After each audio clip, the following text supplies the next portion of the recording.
రాష్ట్ర పార్టీ ఆదేశాల మేరకి నేను కానీ అదేవిధంగా వెంకటేశ్వర్లు మా జనరల్ సెక్రటరీ గారు కానీ గరికపాటి మోహన్ రావు గారు కానీ మా మాజీ పార్లమెంట్ సభ్యులు సీతారాం నాయక్ గారు కానీ మాజీ ఎమ్మెల్యే ఆరూరు రమేష్ గారు అదేవిధంగా మా వరంగల్ అభ్యర్థి ప్రదీప్ కుమార్ గారు ప్రదీప్ రావు గారు బలరాం గారు మా ములుగు జిల్లా అనేక మంది మా ములుగు జిల్లా నాయకులతో పాటుగా పాత వరంగల్ జిల్లా నాయకులంతా కూడా ఇక్కడ పర్యటిస్తూ ఉన్నాం.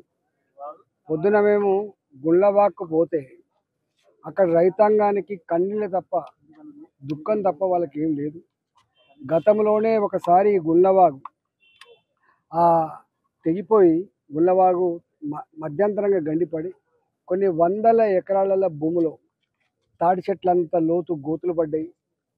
6 మీటర్లు 7 మీటర్ల ఇసుక మీటర్లు వేసినాయి.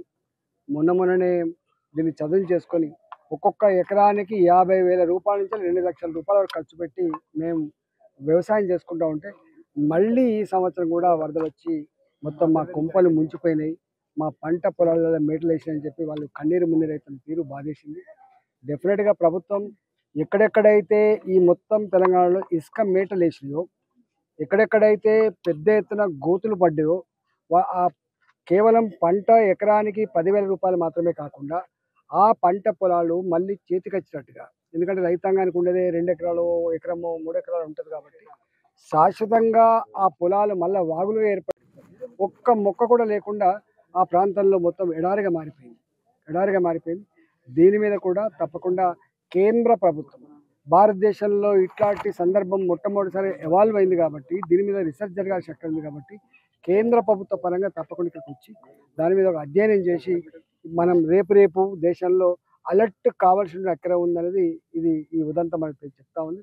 మూడో అంశం ఏంటంటే ఇప్పటికి కూడా ప్రభుత్వ పరంగా కేవలం అనౌన్స్ చేసిన తప్ప ఒక సింగిల్ పైసా కూడా ఇప్పటిదాకా రాలేదు. కాబట్టి నేను కోరుతా ఉన్న ప్రభుత్వాన్ని తక్షణమే అధికారులను ఫీల్డ్ మీదకి పంపించి ఇల్లు కూలిపోయిన వాళ్ళు ఎంతమంది, కాంపౌండ్ కూలిపోయిన వాళ్ళు ఎంతమంది, ఇళ్ళల్లో మొత్తం సామాన్లన్నీ కొట్టుకుపోయి కట్టు బట్టలతో ఉన్న వాళ్ళు ఎంతమంది, ఇవన్నీ కూడా అసెస్ చేసి తక్షణమే సాయం అందించాలని చెప్పి కోరుతాను.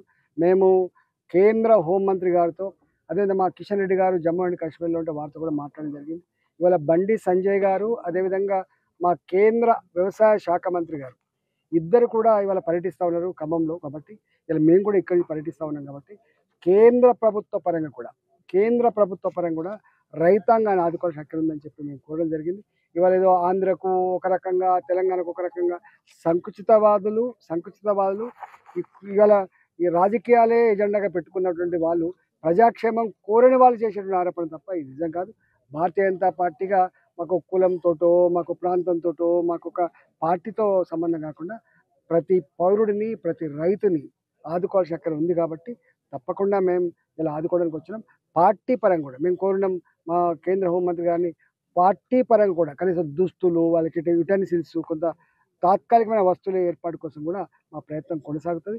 ఇవాళ భారతీయ జనతా పార్టీగా ఈ వరదలలో నష్టపోయినటువంటి అన్ని వర్గాల ప్రజలకి చనిపోయిన కుటుంబాలకి వాళ్ళ ఆత్మకు శాంతి చేకూరాలని చెప్పి కోరుకుంటూనే వాళ్ళ కుటుంబాలకు ప్రగాఢ సానుభూతిని తెలియజేస్తూనే ఇవాళ మీకు అండగా ఉంటామనేటువంటి మాట ఇవ్వడానికి మీకు వచ్చింది.